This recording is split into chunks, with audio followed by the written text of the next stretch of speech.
വിശുദ്ധ ലൂക്കോസിൻ്റെ സുവിശേഷം 23-ാം അധ്യായം 34-ാം തിരുവചനം. യേശു പറഞ്ഞു, പിതാവേ, അവരോട് ക്ഷമിക്കണമേ, അവർ ചെയ്യുന്നതെന്തെന്ന് അവർ അറിയുന്നില്ല. ത്രിയേക ദൈവത്തിൻ്റെ വലിയ തിരുനാമത്തിന് മഹത്വമുണ്ടായിരിക്കട്ടെ.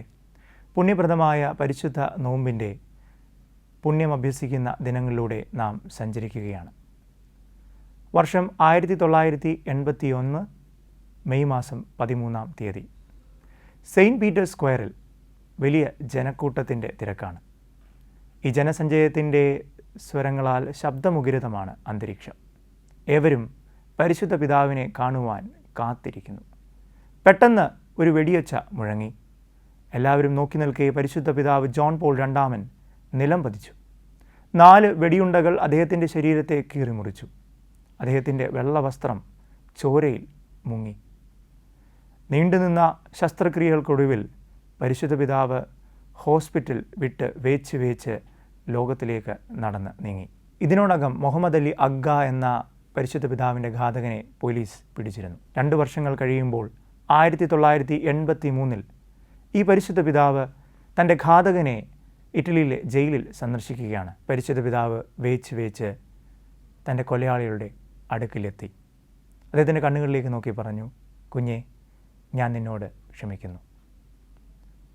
ആ നാവിൽ നിന്ന് മുഴങ്ങിയത് കരുണയുടെ ഒരു സുവിശേഷമായിരുന്നു. ഹൃദയത്തിൽ മധുരം നിറഞ്ഞ അതരത്തിൽ ക്രിസ്തുവിൻ്റെ സ്നേഹത്തിൻ്റെ സുവിശേഷം പങ്കുവെച്ച ആ പിതാവിൻ്റെ കണ്ണുകൾ ദൃഷ്ടി പതിപ്പിച്ചത് അങ്ങ് ഗോകുൽത്തായുടെ മുകളിൽ കുരിശിന്മേൽ 3 ആണികളിന്മേൽ ആയിരുന്ന ദൈവപുത്രനിലേക്കാണ്.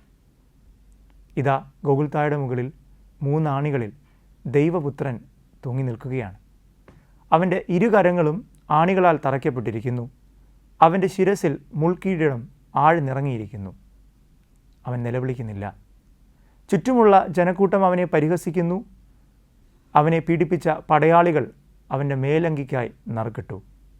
അവർ കാത്തിരുന്നത് നീതിക്ക് വേണ്ടിയുള്ള ഒരു നിലവിളിയായിരുന്നു. പക്ഷേ വരണ്ട ആ ചുണ്ടുകളിൽ വിടർന്നത് മനോഹരമായൊരു പ്രാർത്ഥനയാണ്. പിതാവേ, ഇവർ ചെയ്യുന്നതെന്തെന്ന് ഇവർ അറിയുന്നില്ല, ഇവരോട് ക്ഷമിക്കണമേ.